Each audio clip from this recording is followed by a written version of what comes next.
So we're going to do this 8-bar blues thing today. And like it says, it's an 8-bar blues. This is what we are going to do today, guys. Like I said. But I'm going to see about tying in some scales so that we can do some nice relaxing business on it as well. So the way that we could look at this blues is, if we looked at it from the perspective of just playing major chords, we could have an E chord here. Okay, so we've got an E chord here. Then what would happen is that would last for 1 bar or 1 measure. So that would be for a count of 4. 1, 2, 3, 4. And then what we'd do is we'd strum it again. 2, 2, 3, 4.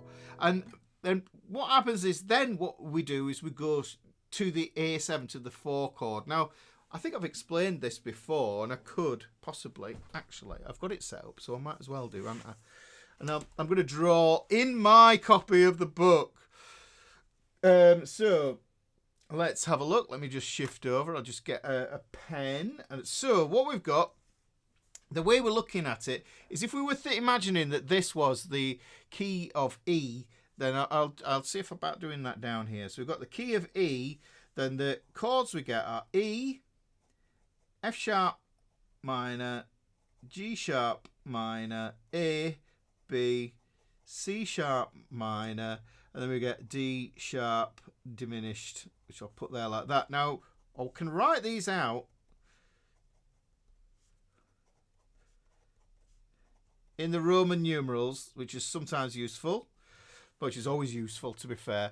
But what we could do is, if I just look at these here, what we're doing is we look at the key and we're going to pull out the 3 chords that are the major chords in the key. So we take those there, okay? So we've got E, A, and B.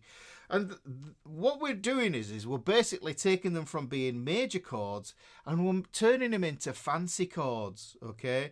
We're just turning them into, we're just jazzing them up, making them fancy. And that's what the whole thing's about, guys, is making everything as fancy as we can do without it being too difficult. Now, so what we do is this, ordinarily, if we add the 7th on this, what we do is we would actually, that would actually be an E major 7, but what we're doing is we're just changing it to an E7.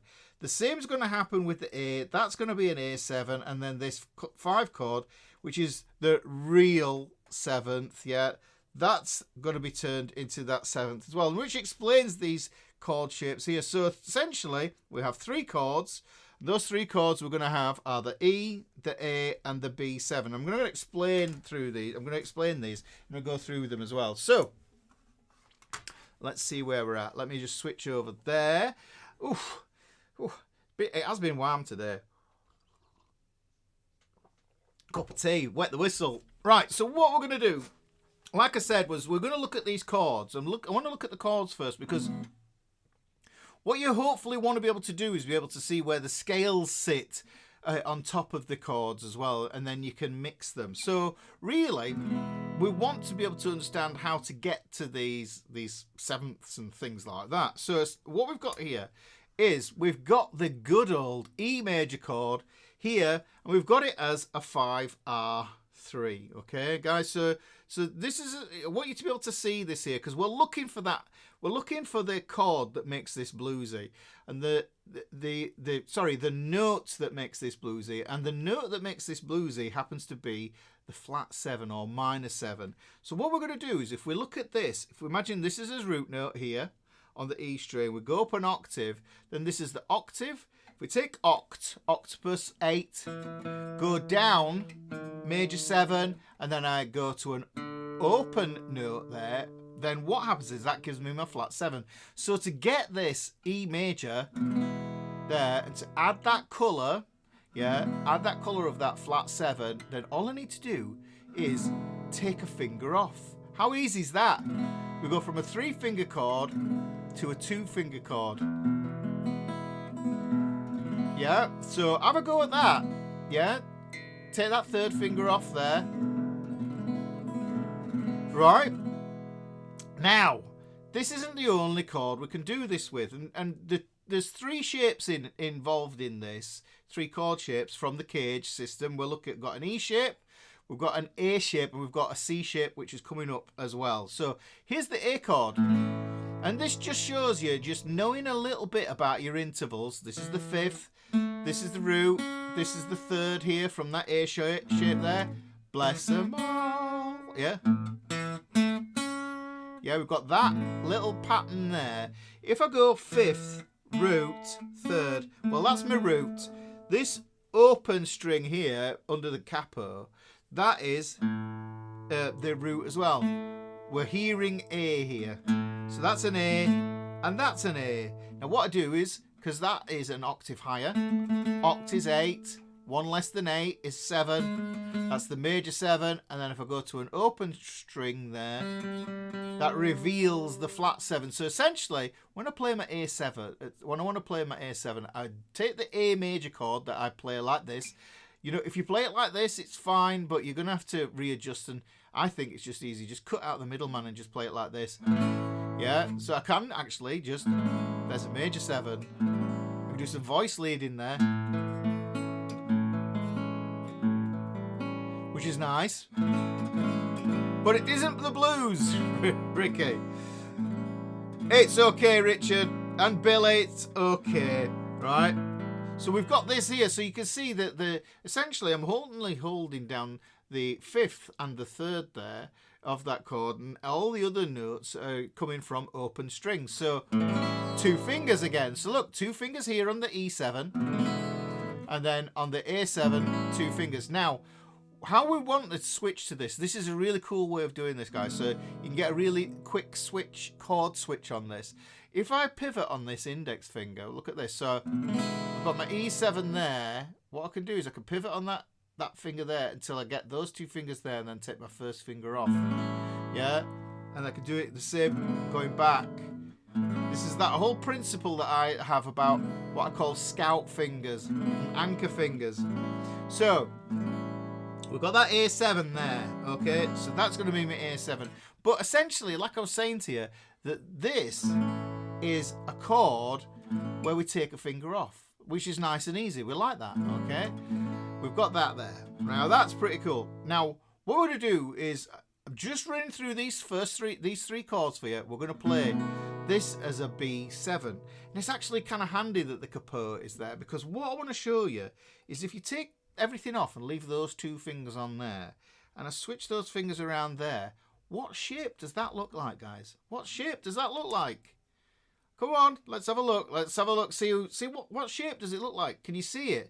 You've got to equate the shape. You've got to get good at recognizing the shape. You know, knowing what a D shape looks like, knowing what a C shape and A shape, because the guitar's all about patterns and shapes, and this is the thing. So but once we know the shape, then what we can do is we can pin the intervals of the chords to it, and then we can use those as starting points for scales, you know, and then they become scale degrees as well that you can overlap into each other. Yes, it's all coming in. Everybody says it's a C. Yes, it is, because it's a C shape. So, you know, it's a tricky one, because when you see a chord, when it goes like this, and I'll show you what I mean by this.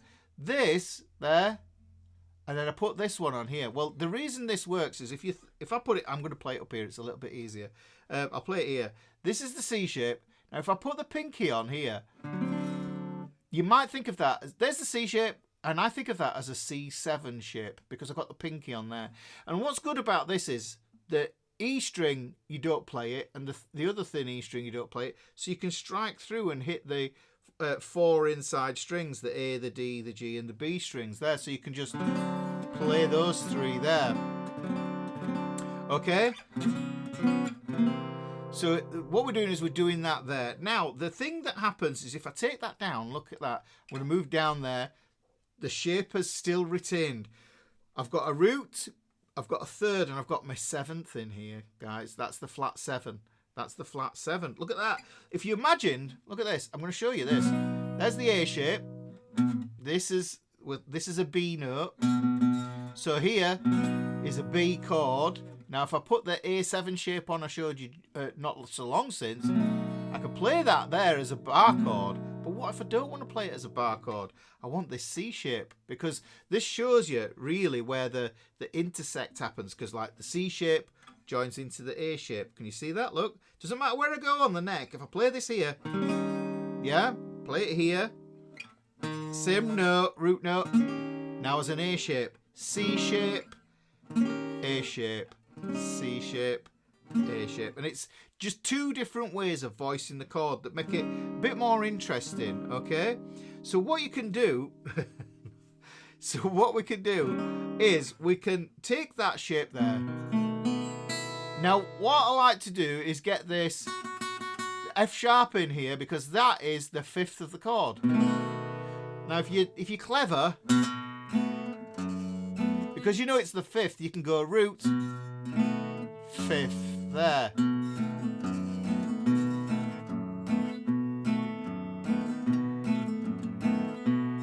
Yeah, that's a nice little doohickey to do. Have is that? But I like that how you can do that. But if you could do that there, look, you could do it here.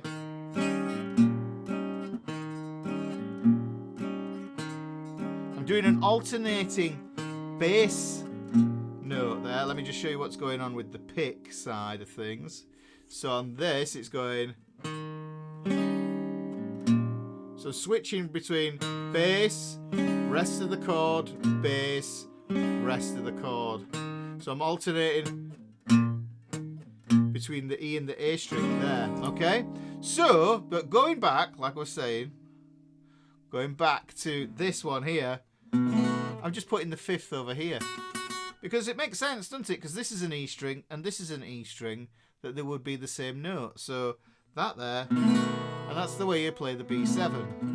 Yeah, okay, let's have a look. They will look like a question. It's actually using to yes, I am using the capo to make it in standard tuning because it's tuned down a half step on this. Yeah, so yeah, it's a little bit better. What about the pinky on the 3rd fret of the B and high E string and the what about the pinky? Let me read that properly.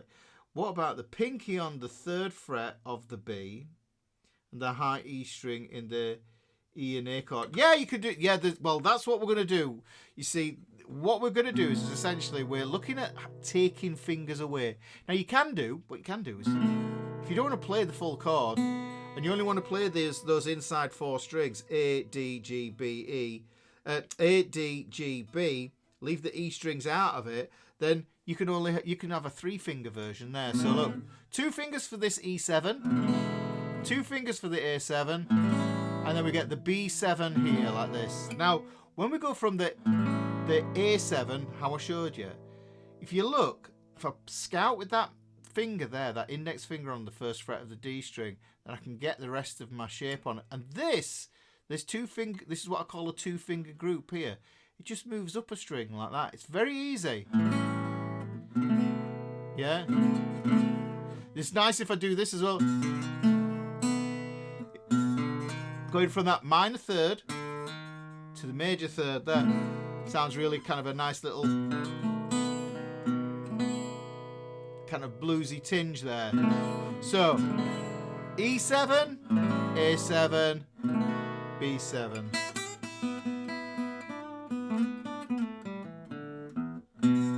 Yeah, so that's the B7 there. Right.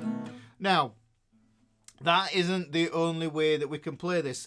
Like, I think I'm guessing that's what I can't say it. Yunfinte 888 was saying. What we could do is we've got this chord here, that E chord. Remember, so what we did is we took fingers off to get the E7. But what we can also do is, if we look at it and just think about it from a caged octave perspective, when we revealed that open note on the D string behind the capo on what would be the open string there, if I go up an octave, yeah, then that gives me the same note. So that's a flat 7 on that there, on that open note there. Then here on the 3rd fret is going to be a flat 7 as well. So that means what I can do is I play my E chord and then I can put my pinky on here. Yeah, so look, I can put that in there. It's lovely as that. Now, another thing you can do with this, and you know, because I'm so quite liberal about how I approach this, is if I pull back here, get the sixth under there. Yes, so I get a sixth.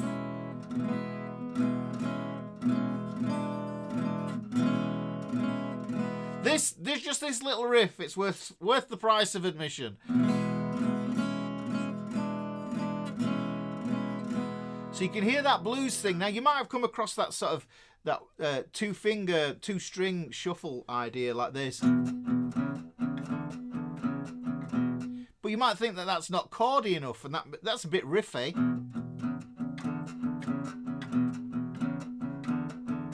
And what that's doing is it's going from a power chord, yeah, to a root and a sixth, to a root and a flat seven.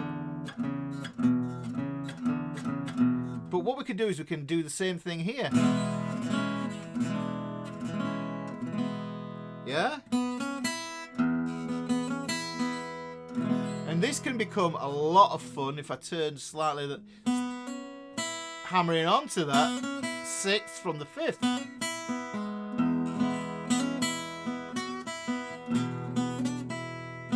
Yeah? So that's an additive way of putting the notes on, but that sixth there. Now what you can do is you can do a blend of the two, and if we keep that finger on, say we wanted another seventh, what we can do is we take that third finger off, and then we've got one behind on the capo on the D string, so you can hear it there on the D string and the B string there. Yeah, that's a bit, if you can hear that, there's a bit more kind of rub in that chord, whereas if I put the full E shape on again and put the pinky on, it's just a bit smoother. Yeah, so that one's a bit smoother. Is that one's a bit more moonshine, this one's a bit more Jack Daniels. Okay. So we'll put that in there. Right, okay, let's look at the A as well. What we can do, I play the A like this. Now I don't always play the A like this, because if I'm adding the seventh on here, then what I like to do is I cheat and I put my first finger across there. Now I understand that this might be tricky for some of you, yeah, because it's essentially a 4-string bar. I'm playing the A string open, I'm muting the thick E string, so I'm holding down the second fret, second fret, second fret on the D, G and B string. I'm not worried about this note. That note could be my sixth if I want it, yeah, but what I'm doing is I'm holding those down there and I'm barring, yeah, and I'm using the thumb to help me to get some purchase on that. Now I've seen a lot of people struggle, try to get the different fingers on here. I find that the way that the tendons move here stops this from splitting easier. So what I tend to do is I use finger 1 there, I use my index, and I use my ring finger. I use finger 3 for that. So if you look at that, this note here is my flat 7, because if you think about it, there's my A, this is the 5th, this open E string here. Yeah, so if that's the 5th, this is the major 6, this is the flat 7 here. So you can hear that sounds a bit different. It's different from that.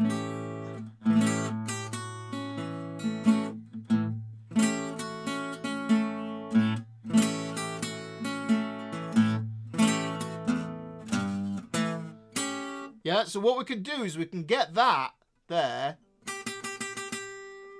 to give us that bluesy quality. Now what you might have noticed I did there was played the root note of this chord here. Let me just scoot this over, just be very, can I? Oh no, I'm probably gonna have to just zoom all the way out for that. Yeah, so what I do is I played the root note here, and then I take that third finger off, and then I utilise that note at the second fret as well. So look at that. Yeah, so you can, oh, hang on. Zoom control's gone doolally. So we've got this. So we've got, and this note gives me that 6, which is the same. You can hear this.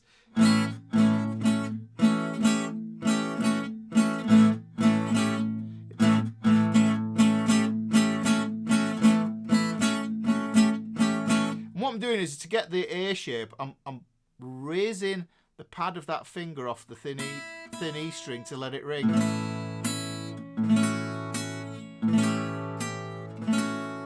Yeah. Now if it comes out a bit rough, that's okay, because I think it's fascinating. Is the origin of the blues is that a lot of the guys that did this, they were sharecrop farmers. They were digging in soil all day using tools and doing manual work. Do you think they had lovely, pretty hands like mine? They didn't. They didn't have. Well, I'm just looking around, seeing what my hand cream of choice is at the minute. So they didn't have hand creams or anything else like that. So the thing is, everything was a little bit rough, and that's okay. And that's okay, because if we didn't have those sounds, then we wouldn't have Jimmy Page, I think. Yeah, because Jimmy Page has got that kind of edge, right? So let me just switch back to this. So it's okay if it sounds a little bit rough. If you struggle to get that open E there that's underneath, yeah, you might find it easier to utilize the pinky to get this extra seventh on here. Now, another thing that we can do, yeah, with this for the B7. Remember, we've gone through these chords. So just to quickly recap, yeah, we've got E7 where we take fingers off, gives us 2-finger chord here. Okay, we've got an E7 that we can put fingers on, which means we put the pinky on the 3rd fret of the B string. There, gives us a higher voice one. It's really obvious. That sticks out like a sore thumb, does that sound there, okay? So we've got that going on for the E chord. When it comes to the A chord, there's our major shape. Normal cowboy chord, take that 1st finger off. You know, and this is really beautiful, because this facilitates beautiful things like this, these 6.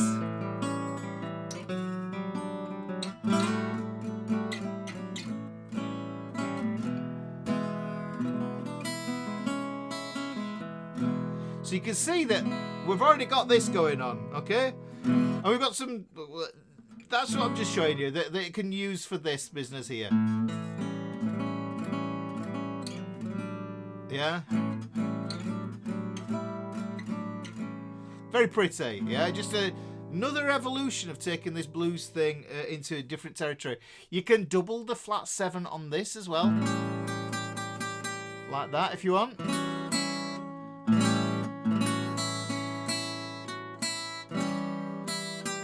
Now, what's cool is that note comes from that scale, which I'm going to get into scales in a little bit, but let's get this done first, yeah? There, okay. So, we've got that there. Now, when it comes to doing the B, because this is a C shape, what I want to do is I want to move into that A shape, yeah? There. But I don't want to play it like this. I'm going to utilise this idea. If I take the A7 shape there, if I move it up a whole step, it becomes a B. So look, the same shape up a whole step. Yeah, I can do that there. Now what I can do is I can do this.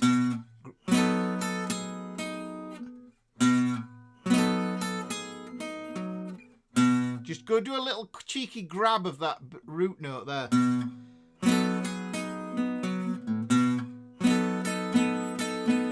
Yeah, so we've got that there. There's the A7. And then there's the, yeah, Season of the Witch. I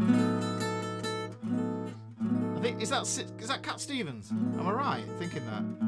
Yeah, so there's the B7. There's the A7. So you could do that.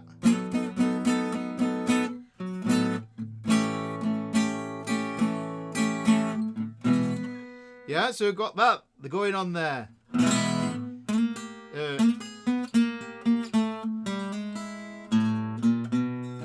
Yeah, so the really nice way of moving around to that. That's a turnaround at the end there.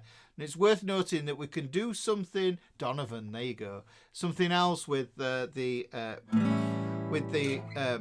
turnaround as well, because this is that turnaround. I think it's in this. It's in the book. There is a turnaround in E in the book because it goes with this.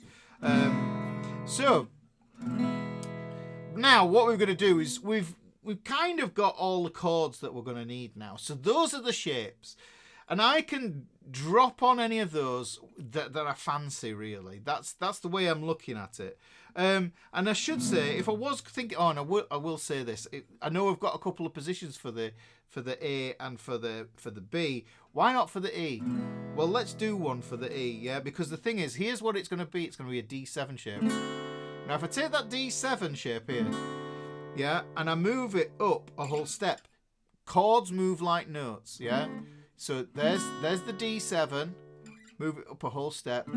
That's an E7. What I can do is I can borrow the root note here from this E string here, and then just play the G, B, and E string. So if I play those, yeah, and this is the thing with the turnaround. If I take that E7, E7, E flat 7, D7, back onto an E, yeah.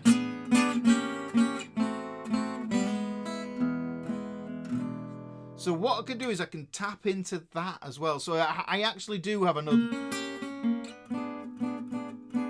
I have another shape that I can use. There, right? It's nice and easy. So, right, okay then. So let's put it together. Now here's I'm going to play through. I will play through the 8-bar blues. I'm going to play it really, really straight and really, really boring, so that you can focus on the chord changes. So the first chord we're going to have is E. And it's just going to be a straightforward E, because what we're doing is we're establishing the key here.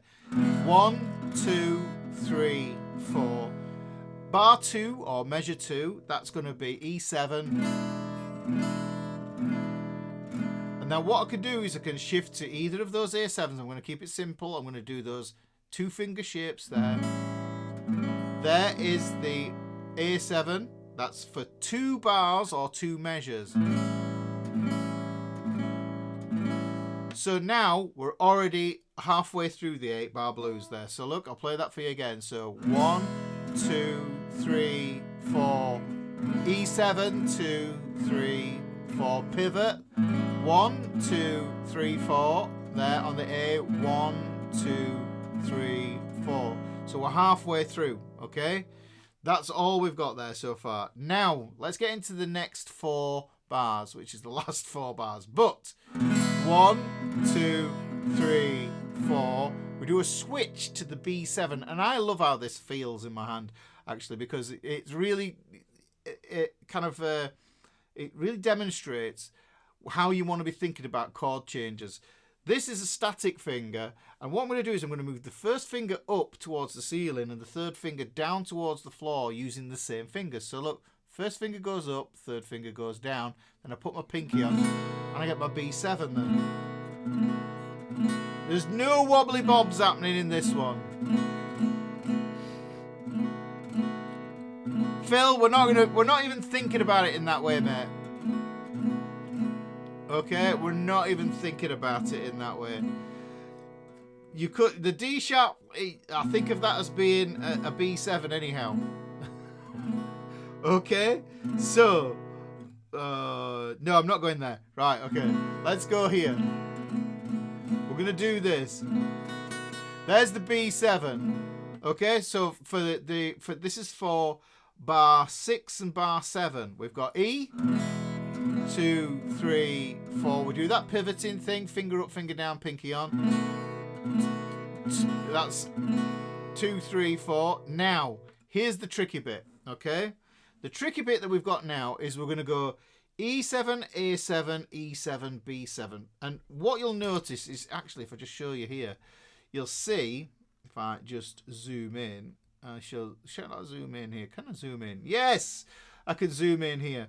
You can see here in the turnaround, what happens is we get 2 strums on the E7, 2 strums on the A7, and then we get 2 strums on the A7 and 2 strums on the B7.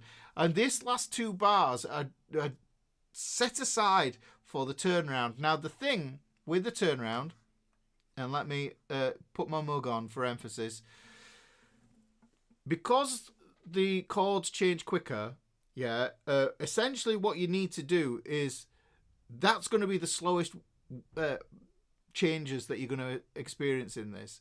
So if you base the whole of the 8-bar blues around the constraints of the speed that you can play the turnaround, then everything will be more in time. Okay? And you've got to remember, Yeah, it's okay to play the blues slow because the slower you play it, the more sadder it is. Yeah, it just means, you know, the dog's gone, the wife's gone, the car's gone, the repo man's had that, the house has gone. You know, you're basically sat in a ditch. You might have shoes, I don't know. Right, so this is the thing.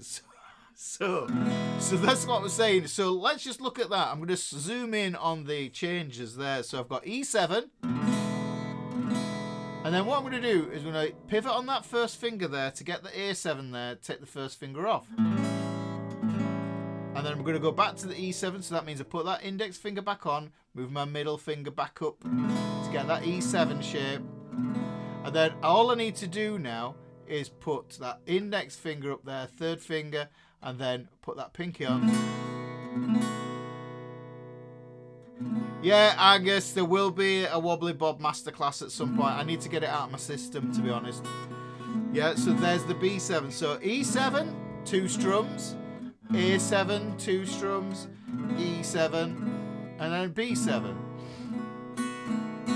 And if you've been on my channel for any amount of time, then you'll realise that I've talked about this thing where I think it was Sunhouse came to the UK, and he came with his guitar and he played with the house band, which was, I think it was the beginning of what was Genesis, if I'm not mistaken, from a documentary I saw.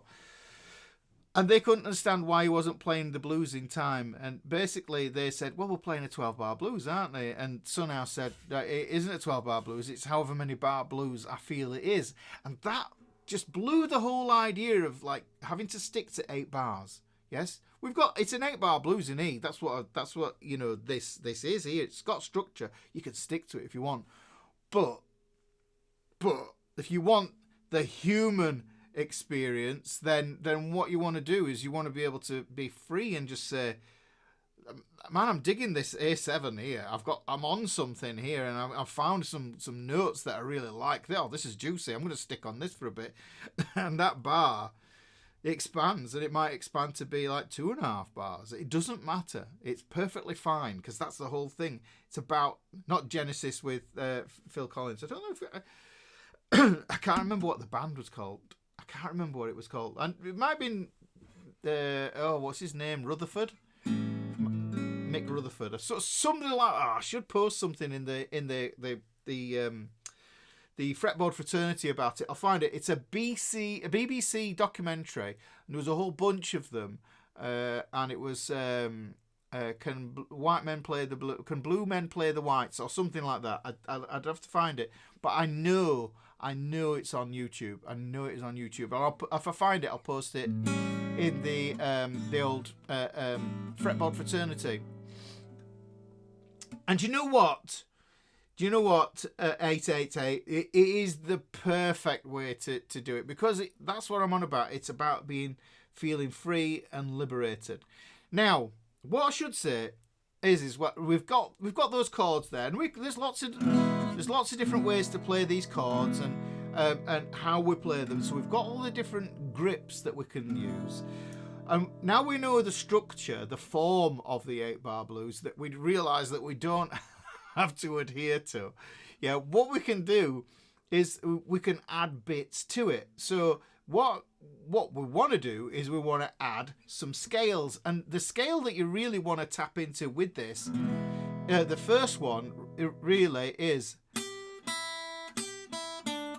this minor pentatonic here. If you want to look at it from open 3 on the E string, open 2 on the A string, open 2 on the D string, open 2 on the G string, open 3 on the B string, open 3 on the thin E string as well. Right, okay, so that's the scale. Actually, Sean said something about the turnaround. So what we can do, the turnaround, instead of playing the E7,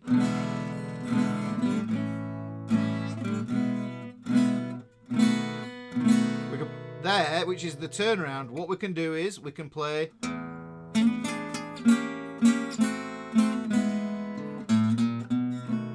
and I'm still catching that last B7 at the end. Remember, because let me just show you. There's a B7 at the end. So those sliding D7 shapes are taking up that first, next to last bar and the half of the last bar there. So all that there. But I definitely want to land on that B7 because that B7 is the 5 chord of the key. And if we think about cadences and the way they work, chord 5 to chord 1 is the completing of the sound. So really, if I just zoom out here, let's have a look, just zoom it out a wee bit. If we look here, by going to that B7, and then when I land on the 1, it sounds like I've gone back to the beginning. Yeah, and that's what it is. That's what the turnaround does. I imagine that the turnaround is like one of those...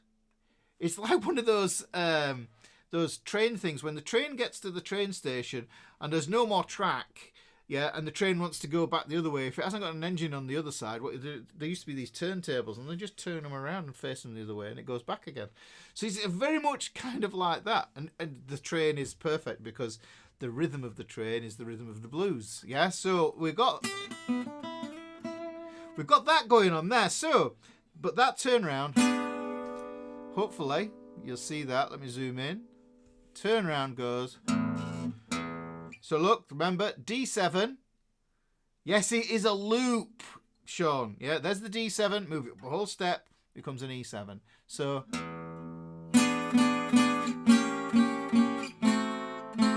and move that first finger over there and get my E chord there.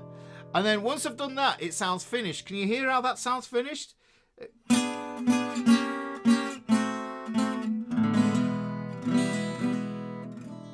Yeah, so that's like the end of the tune, if you will. Yeah, the cadence, that's what it's called. Right.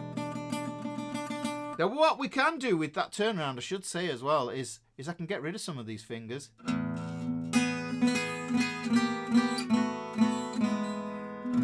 You don't have to use all the fingers. Look, I'll just use one finger out of that. I take the D7 shape, move these fingers.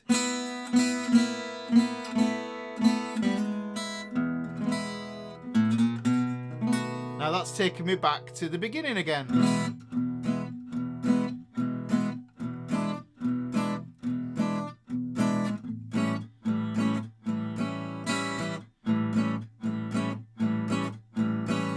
Here's the E.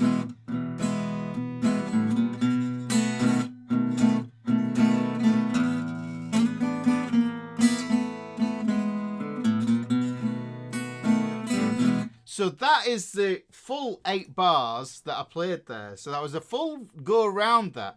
But like I said, that was in a more of a strict time. But you don't have to have a strict time to it. You don't at all. And I like that. That freedom, you know. So what we could do is, like I say, we could play the chord, explore the sound of the chord. And then what I do is, in between,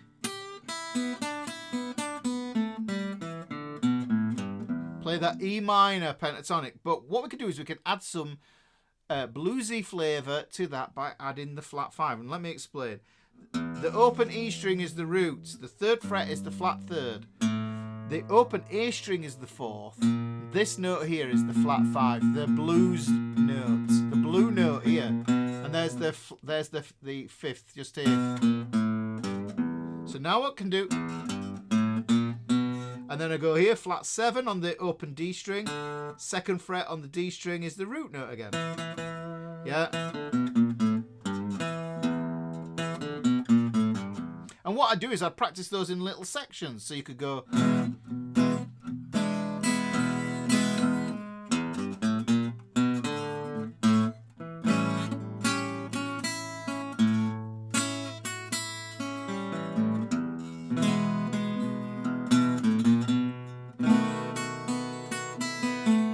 Yeah?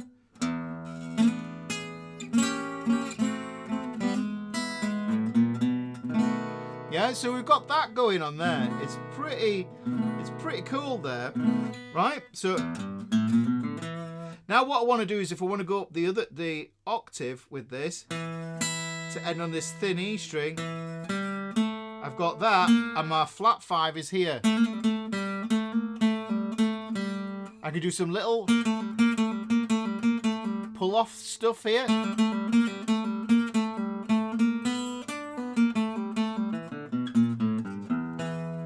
Yeah, and I like that because the thing is, it's at the 3rd fret, and those are at the 3rd fret.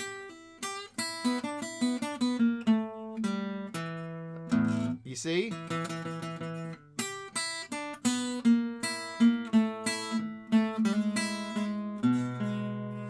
"12 mountain time." I have no idea what mountain time is. So there, does this make sense, guys? So now what I like to do is, because of these chords I've got major thirds, look, this has got a major third, and you can do this with with all of these chords as well. If I take an E chord and play it as an E minor and then hammer the index finger on, you can hear I get that, there's a kind of a roll to it, yeah?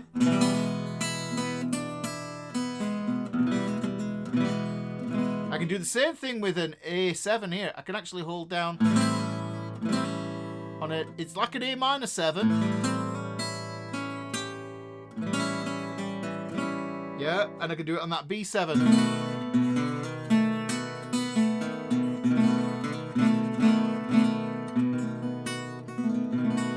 Okay, so there's the minor third there. And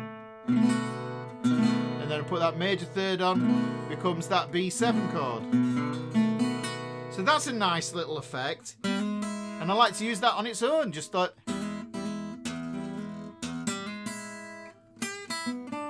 Now, because I can do that with within the chord, I can do it on the scale. So this is the flat third, and I'm implying that I'm bending it up to the major third, which I can slide to, actually. But I just want that little bluesy moo bend. Yeah.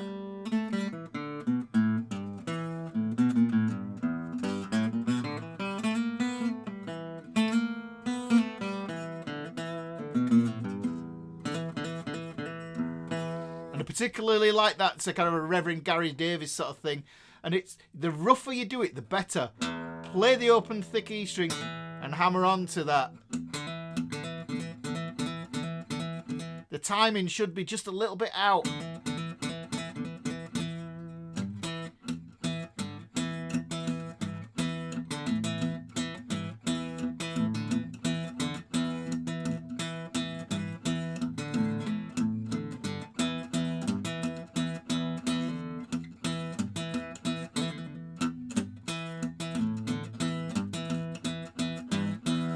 And I'm just playing that from that scale, and I'm thinking to myself,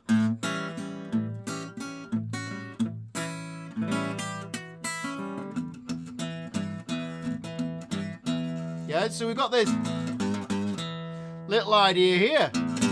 And because this is the flat third here, I could do it here. Look at that.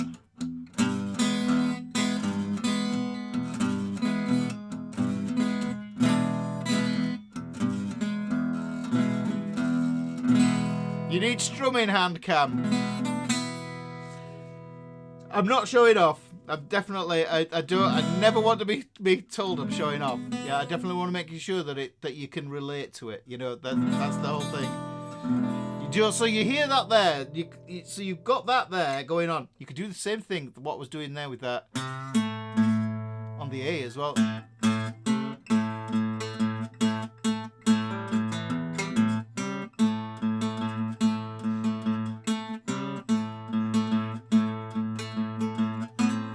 Ooh! It's because the capo's on. I missed my fret. I was looking at my dots. So that's there as well. So the thing is, it's the same sort of idea.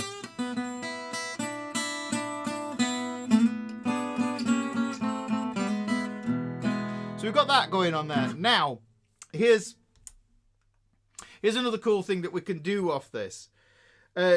Duke of Earl says, could you loop the chords and do some riffs on top? Absolutely. Absolutely, that's the whole thing.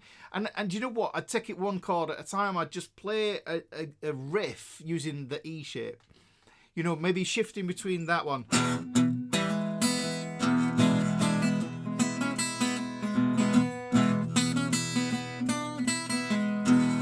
You know, rough.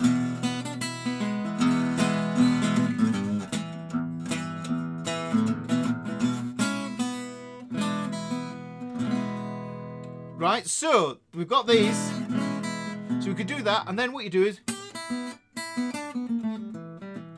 Now what you can do, you put your scale on the top, but what you can do, and I want to show you this, because I've shown you this the other week. When we were doing pentatonics, guys, remember we were doing pentatonics, and right at the... And I told you about the rectangle and leg. Now, because this is the one chord, what I can do is I can use this as a starting point. Yeah, I've got my pentatonic here.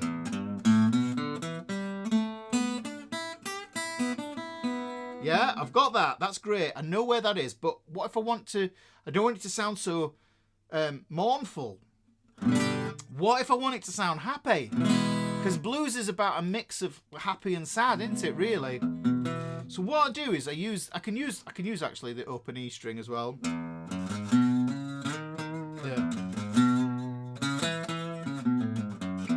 I can use a major pentatonic on it as well.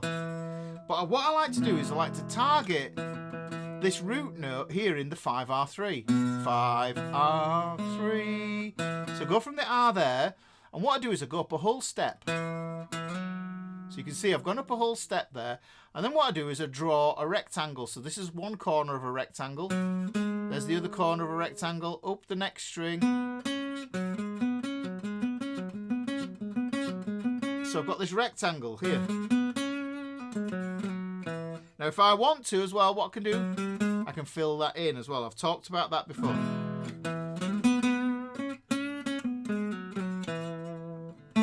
Yeah. So you can hear there that what I did is I played the major pentatonic.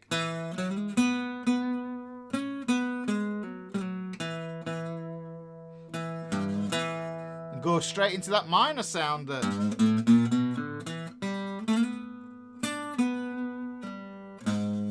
Yeah. Okay. So we've got that going on in there. That lives on that E. Now when I go to the A, I've got the fifth, the root. I've got the third again here, guys. So there's the root. What I can do is I can take that shape. I've got to be careful though. Warning, yes. I'm going to cross over onto the kink in the tuning, so I have to compensate. So my rectangle becomes a rhomboid. Up a step. That's the leg. Slide up. Yeah, so that would be me finishing off that pattern there. So,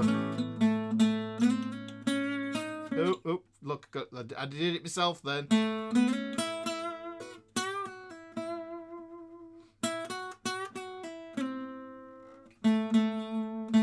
And I can actually play my minor pentatonic from there as well. You see that? So look. That's the roots. There's the flat third. There's the fourth. Flat fifth. Fifth. Yeah. So I can play that off that as well. And this is where the shapes come in really good. Now, here is a cool one, is this one. Now, because this is the B7, and if you remember what I said, let me just scoot over here onto the Chocky Doobie down here. Let's have a look. Was it there? Oh, there it is. Now, because I said this is the real 5 chord, yeah? Chords 1 and chord 4 are meant to be major 7, but because we're doing a blues, we've just changed them all to be 7th chords. Essentially, so because this is the real chord 5, what we can do is we can do some interesting stuff with this. And what I want to do is I just want to focus on that and make it sound more like a dominant chord. So what I do is I play a dominant pentatonic instead. So what does that look like, Ricky? So I'm going to base it off my B chord here. Okay, I'm going to use the root note here. So I do is I go up a step, Yeah, then I go slide up another step. So there's the leg. And I get this trapezoid shape here. So we don't have the rectangle. What happens is we reach out and we get the flat 7 here. Because if I take this here,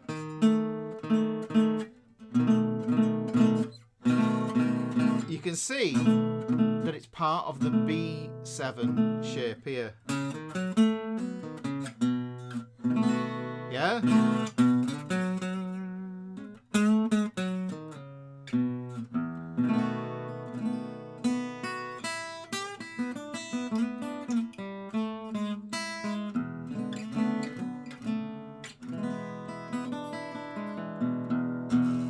Okay, guys, so that's what we're looking at. So to recap on that, got us chord shapes where we take fingers off, we put fingers on, and now we can have this underlying framework of just having the minor pentatonic that we can tap into. So you're playing the E chord in its varieties.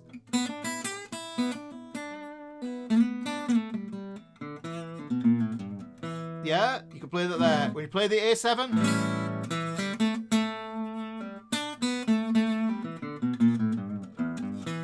you can play the minor pentatonic blues underneath that as well. You know, so we've got that going on there. And then when I play the B7, that works as well. But it makes more sense to have scales for each of the chords, and that's what I'm saying is essentially when we play the E, play the major pentatonic from the root of the 5R3. Ooh. Yeah, so we can see.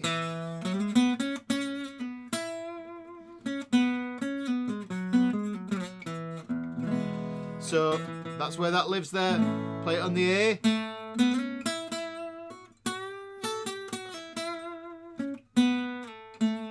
There it is on the A and on the B.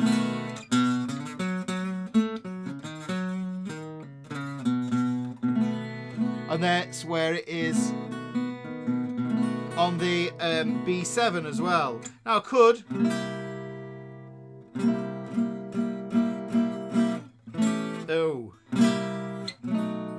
wants to go there. Alright, we'll do it there. Can I do it there? Yeah. That's the same pattern. So I could imagine the 5R3 here.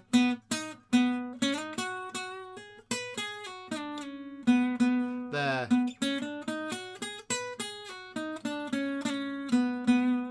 That would tie in with that shape there. So if you're going like this, you're going, you want your B7 using that A7 shape, that A7 shape here.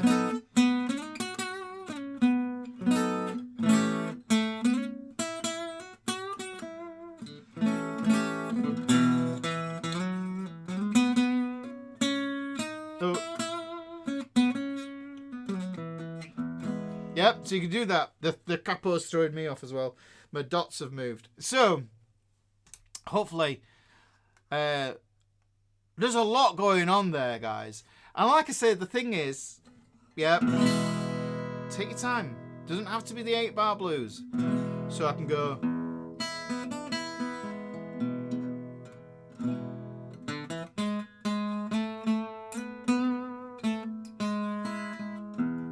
Just improvising here.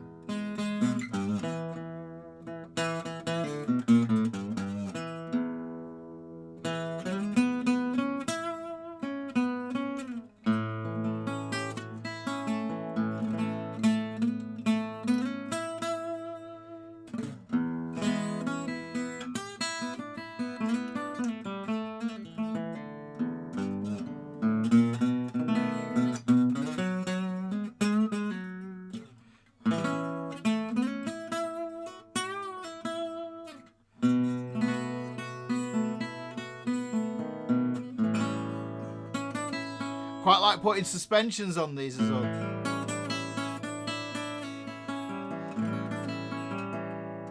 And on an E7. fact, that's something that what's his name does. Robin Ford. Yes.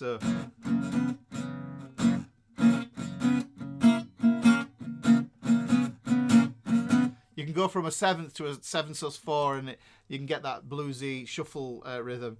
Trying to remember what it was, but hopefully.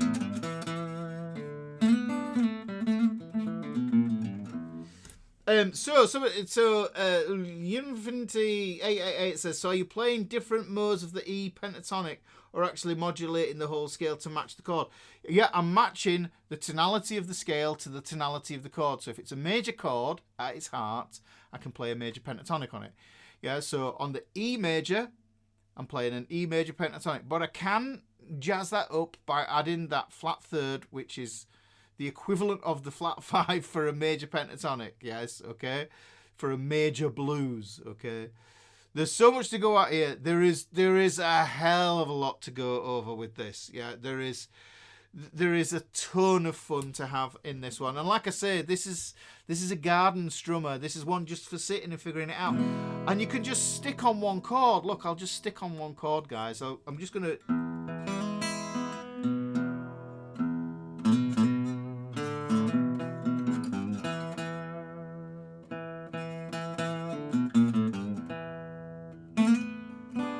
I'm still in an E7 here.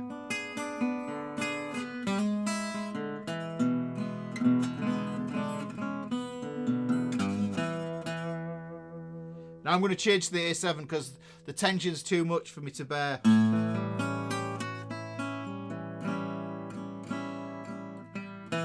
See if I can tag.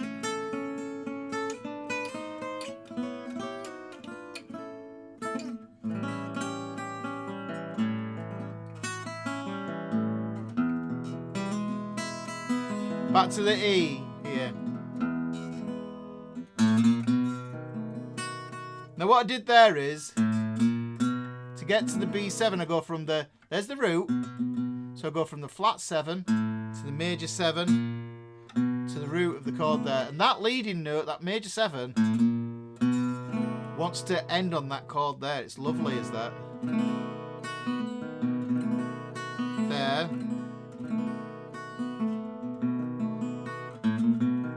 So,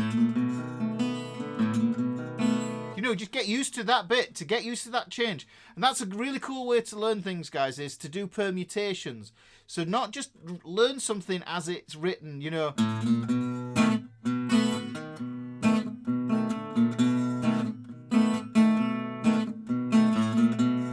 I'm just doing that because I want to nail that little run up there to that B note. And what I could do is I think, all right,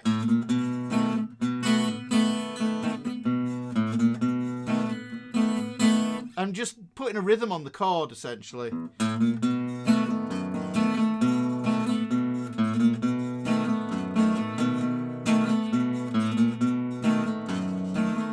I put that lime in the coconut again, yes.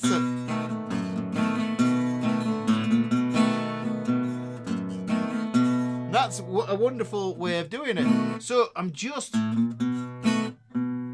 might even just go like this if I want to really, really, really, really, really simplify it.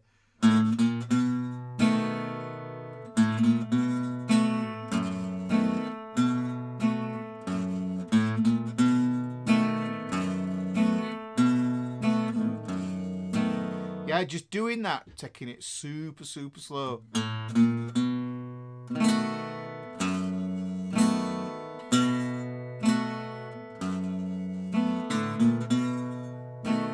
Syncopated it there.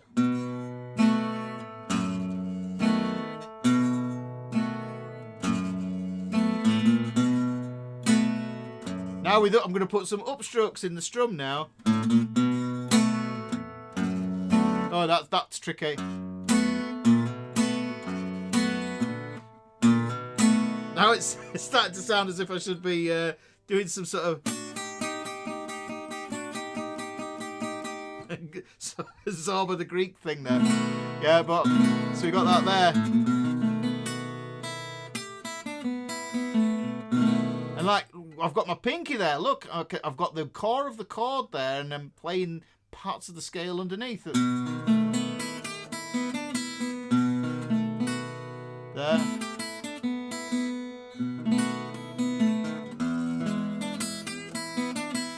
You can do it on the E chord as well.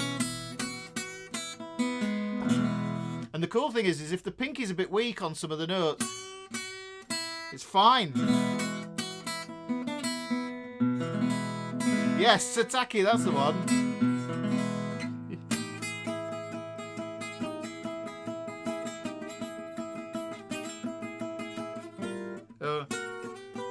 I can't remember. I worked it out. We went to Crete. I was listening to the guys and started playing along in the room.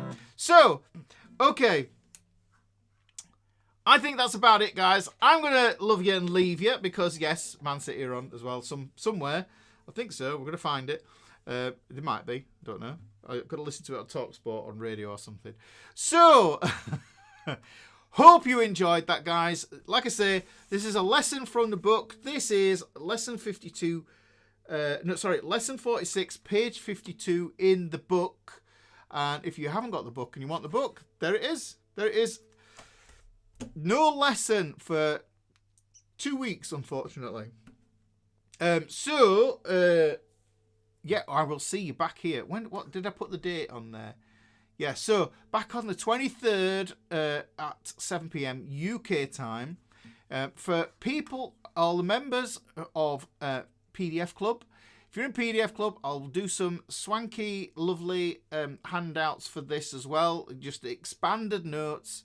And some of these licks, and I'll bang some of those in as well, and they'll be in PDF Club as well. We'll bang them in, and if you, and I should mention, I've also launched Kickstart Guitar, which is for absolute beginners. If you've never played a note in your life, or it's something you've played it and you've given up and you've forgotten it all and everything else like that, then what I've done is I've created this course called Kickstart Guitar, and the idea is just to get you playing some simple tunes that sound like tunes, and like a couple of songs. Yeah, a couple of dead easy songs, nothing too taxing, because you just want to, don't overwhelm you.